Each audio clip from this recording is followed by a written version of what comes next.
dueling potential, that skirmish, you know, ceiling that they can just exploit. But this time around for Dewa, they pick up the Edith and the Claude. Edith and Claude, decent lane, and the Valentina Edith will allow, if this Edith does go to the roaming position, it can clear the waves really well with the Valentina in the mid lane, ensuring great rotations. On top of that, it can be used to use the, you can use the onward on the Edith to counter the Kufra mid dash, right? So there's a bit of a skill matchup here. But with a Vexana showing up here, I feel like Evos has good wave clear of their own. So not the jungle gets called into question. Which jungler can clear faster? Which jungle can be more resilient when being invaded by the opponents and still maintain a healthy amount of HP and a healthy amount of farm?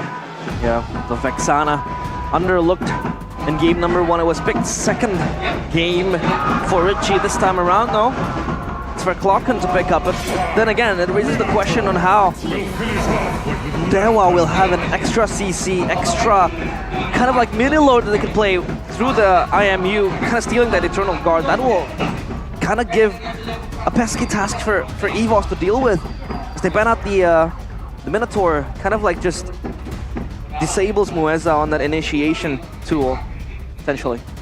The thing on the Kufra, right, is it's really good that you already ban out the Minotaur here.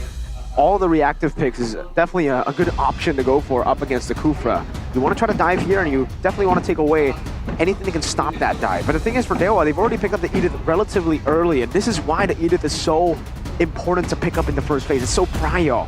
You have that flexibility, and it actually adds to so much for this composition, because even if Evos ban out the Minotaur, that Edith could be just used in the roam position. And we know for a fact Mueza can play that from MPL. That's another Carmilla ban as well, so another roam ban towards Mueza. But I think for Dewa, they're definitely just going to start targeting Annabelle down, right? He is definitely a lethal assassin.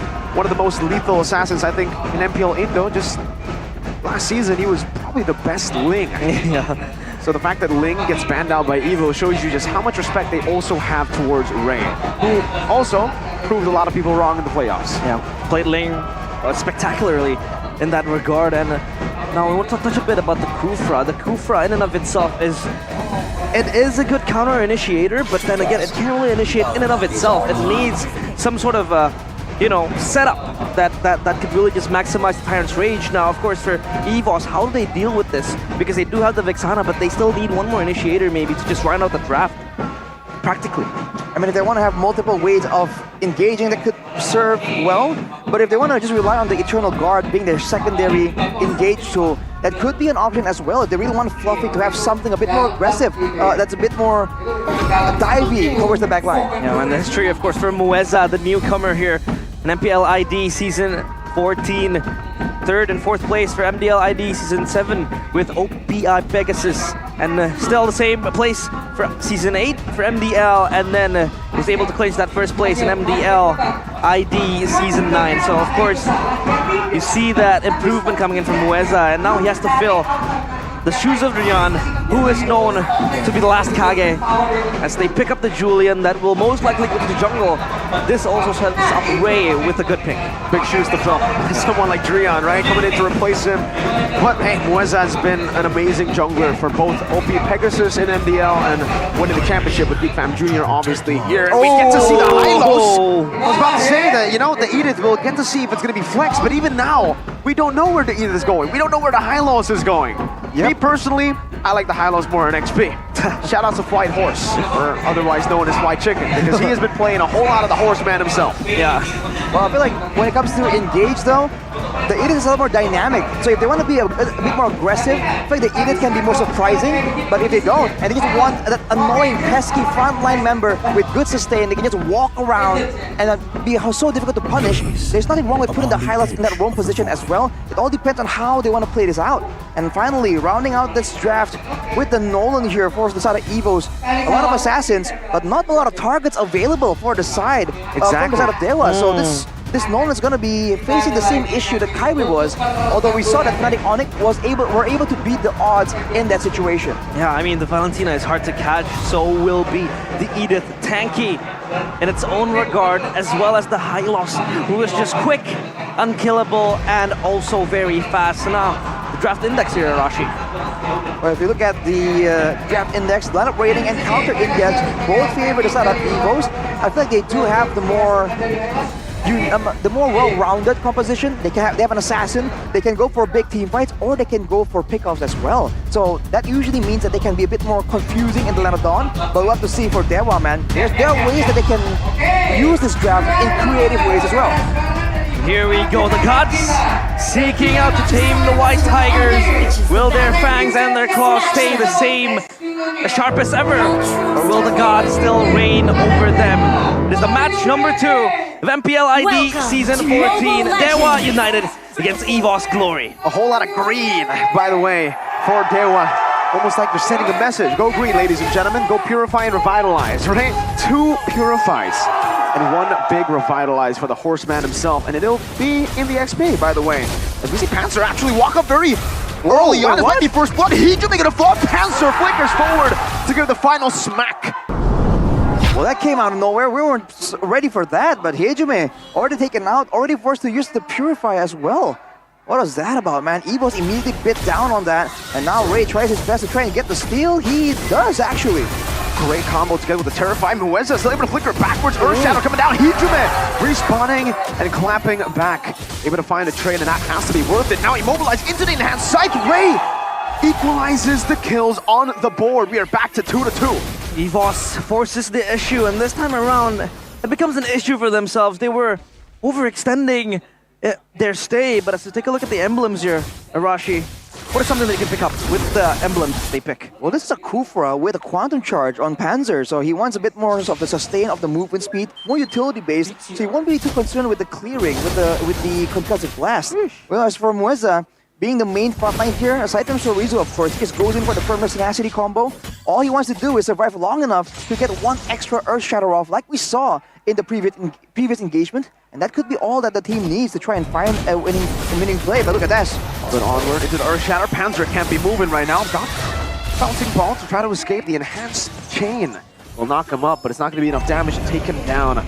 Setup definitely favorable for Dewa United right now. Fluffy, not even level 4 just yet. Panzer needs to sprint back because this turtle now on the hands of Dewa United. They hug it close, they hold it tight. The free turtle now for Dewa United. So of course, all things considered, the fact that Heejumi had to die early and then there was another kill as well towards Mueza, this is a good equalizer coming in from Dewa United. They're able to tone on the pressure, neutralize all of Evos' early lead, and Annabelle not yet able to kind of like show his fangs that much. As we take a look at the talent prediction by the new application GoPay, a few Dewas this time around, much more kind of like favoring Dewa United. More Dewas on the Indonesian side for sure, but Mirko here, again, it's so early in the season, we have to wait and see, right? Yep. Is it going to be a curse or is it going to be a bless? You never really know when Mirko's involved. It has been blesses so far this year. Well, that doesn't, you never know. But looking at the situation right here, the fact that Ray on the Julian is able to outfarm the Nolan, part of the why the Nolan is just so oppressive and so difficult to deal with is that clear speed as well. And yet, he's still matching up and even able to pick up a kill right here, even though Annabelle was able to do the same at the cost of his own life. So they're keeping up, they're making sure that they do have the goal advantage. From here though, this is where it gets sketchy, right? This is where a team with more experience can kind of get the better of Dewa United. They have to make sure that they set up all their plays and plan up ahead. It's 30 minutes right now, but they have to plan for minute 4 already to try and figure out how they want to push and how they want to rotate around the map. And more importantly, who do they want to get ahead, right? To carry them in the mid to late game.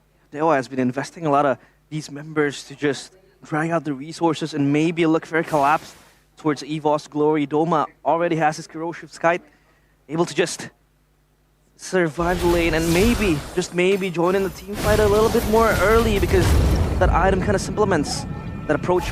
So, opting for the Revitalize compared to the Vengeance, what raises that choice over there, Rashi? Just wants to get a bit more healing, and usually we've seen this. Usually you see the Hylos with a Revitalize combo with a healing hero, and it's an obscene amount of healing, man. But even solo with the Glorious Pathway, you still get an extra bit of value from your ultimate, and it's on a relatively short-ish cooldown. So for Chorizo here, he can just be the oppressive front line and let Moeza be the creative one to just hide on the sides, look for these weird flanks just like this to investigate and maybe find something. Charged up, Tower's bench, now into the rage as well to be able to lock them down. Eternal Guard with the Glorious Pathway, but Panzer is going to be caught in the Glorious Pathway. But they've got all the movement speed he needs to run him down with a blazing duet, and it's a win for Dewa. Panzer again having to bite the bullet. This time around, Dewa. It's so insane how they're able to stitch up and bandage all the injuries that they were able to receive in the first minutes of the game. Hajime back in line as well with that turtle take. They're even inching further as Annabelle and Ray just playing a game of cat and mouse down bottom. Ray is still getting the better of him though. They were able to get the red tree steal there onto the objective, and they're still able to win it out. It's a difference in burst damage, even though in theory, for Evos, they have all the AoE, all the burst damage available from that Vexana. If they land at a big engage with I'm Offended into a Tyrant's Rage, Tyrant's Revenge, into Eternal Guard, that could be disaster for Dewa, but they're able to really find and pick and choose the right moment to really go aggressive here. Now Fluffy, even everybody's really struggling in their own lanes. Except for me, Dewa, it really felt like in the draft they just had Evo's Glory's number. Even a Nolan pick, it definitely felt like it was a very forced pick to go for, right? There's no targets here, and Nolan, his strong point, like suit, is his mobility on top of the crazy clear. So the fact that Dewa can actually match that and chase him down with the Glorious Pathway, with all the lockdown here, it's going to be definitely very tough. What? Able to space out. Panzer not able to find the blazing duet now, but now gets caught in the fracture. Still Moeza popping the Earth Shatter Ray, going for the hash chain. Eternal Guard to disengage, and it seems for Evos they'll be able to walk away from this one as Hijime just tries to push them back even further. A trade of resources. Evos Glory were the ones pulling the trigger, and they were the ones who had to back off because Dewa United have so much, damage this early stage of the game, especially with the blazing duet, and then you have Chorizo just coming in with the Glorious Pathway, so it's going to be very, very annoying for Evos to deal with as it comes to like the 6th minute and even the 7th minute later on. It's a great move for Evos there. They know that right now Chorizo is just way too tanky to be taken out in the lane. They send him to just cut the wave and get the prio to really go for that neutral objective. So they get the turtle, but they also get the turret on the bottom side. That's where Annabelle is trying to equalize, but look at the play already for the side of Dewa. Immediately going into the jungle, trying to find a bit more. I think they're really planning on letting go of this bottom turret, which is acceptable because they're going to trade on top side too. They're zoning Evos from even getting to their structures. Yeah, Annabelle looking for a cross-map play, but what matches it as well. So all in all, it's such a profitable margin for Dewa United to pull up against. Meanwhile, for Evos Glory, they're still yet caged in their own jungle, in their own areas. Not able to maximize the use of this Kufra with the Tyrant's Rage. Again, you need someone who can really set up the Kufra to get the stuns.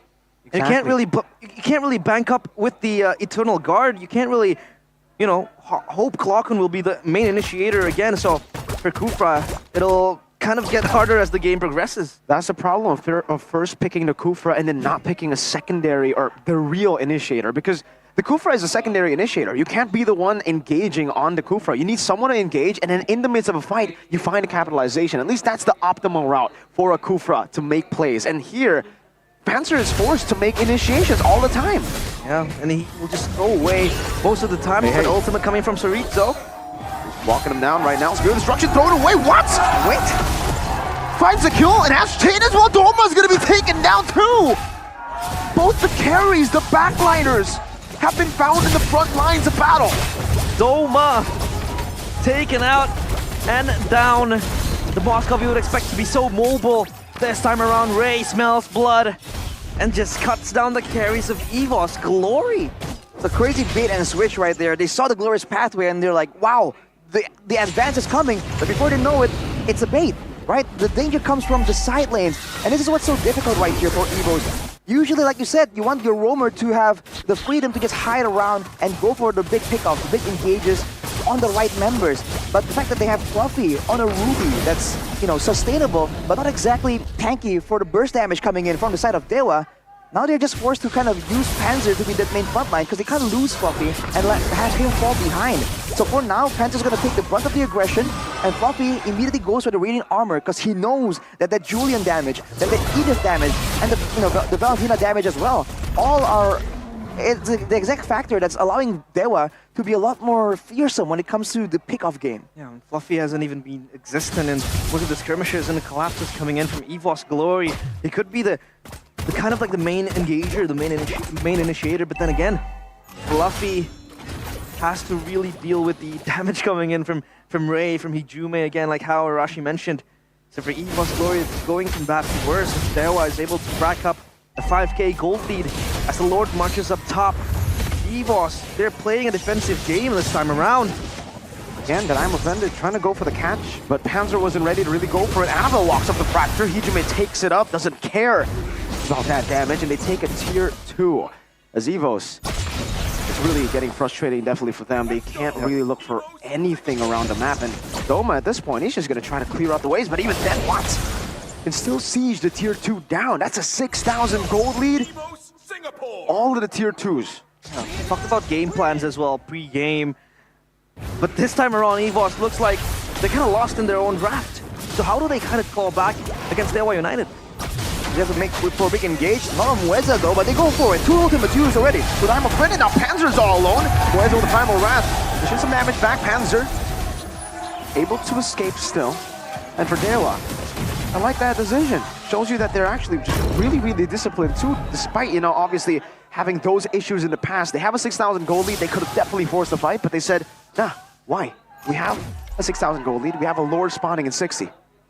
Just wait for the next objective, the next fight to be that's just that much more decisive. And look at the itemization though. Immediately a blade armor built up by Sorizo, who knows that being a Hylas, for the most part, the only really way you can deal with him, being a horse, being a big horse, the only way you can deal with him is to melt him down with basic attacks, with a marksman. But building that blade armor means that Doma, of course, can still do it. It's just going to take a lot more time, and it's going to force Doma to take a lot more damage, and that means that there's a chance for Ray or Hijume to just go forward and secure the kill onto Doma. Because it's not card control that Sorizo is inflicting onto him, it's damage. Yeah, but all things considered, the fact that Evos are down in the dumps now, at least for Doma, I think he has the time to kind of like farm up his items and be the main damage dealer. When you have Clockton, basically a Lord that spawns in front of you, and then you have Luffy, the main initiator, and then Panzer, the counter engager. Basically, Doma is all protected, but the problem is that you have Hijume that could just come up into your own face, and Ray as well. You saw how he was able to kill and take down Doma this time around. Lord was taking Fluffy though. I'm offended, but then returned back by Hijume as I'm offended. Hijume showing the emote as well of his ex-team. This has got to be personal. It's a Spear of Destruction from Doma to try to steal it away. But man, Dewa United are just looking clean. Hijume is on a mission to make a statement that exiling him from the White Tigers pack has been a bad decision, but this time around, game's not done yet. Evos Glory, I don't know, they're just trying to clear up the waves. At least the good point, or positive point that you can pick up is that the waves are pushing towards Evos. They can farm these waves, but the pressure coming from Dewa United is just way too huge for them to deal with. They do have high ground technically, and there's no ways for them to really engage in a big fight. So I think Dewa needs to be a bit more careful though. Great turn of Card into the Earth Shatter, and down Ray just takes him out. Now the way to do it with the Glorious Pathway gets them so much maneuverability. Panzer forced back, enhanced chain. Sucker clock good up, Mueza with a flicker forward. Annabelle goes in with a fracture, but Mueza will be taken down. Annabelle finding the kill. Watt now still there with the Wind of Nature. There's no minions there, and Doma's still gonna be hitting down. It doesn't even matter. Dewa brute forces their way to a Game 1 victory. Wow. A revamped and refreshed Dewa United secures the game. The first game, 1-0 against the White Tigers. This time around, it looks like Dewa United are no longer their past self, no longer one-dimensional, no longer undisciplined. They are an opposite of that. They're disciplined, they have a clear game plan, and it feels like this is a new Dewa United on MPL ID Season 14. It's an all-new discipline, an all-new flexible Dewa United. And on the flip side, for Evos, an Evos with no brands, with no dreams.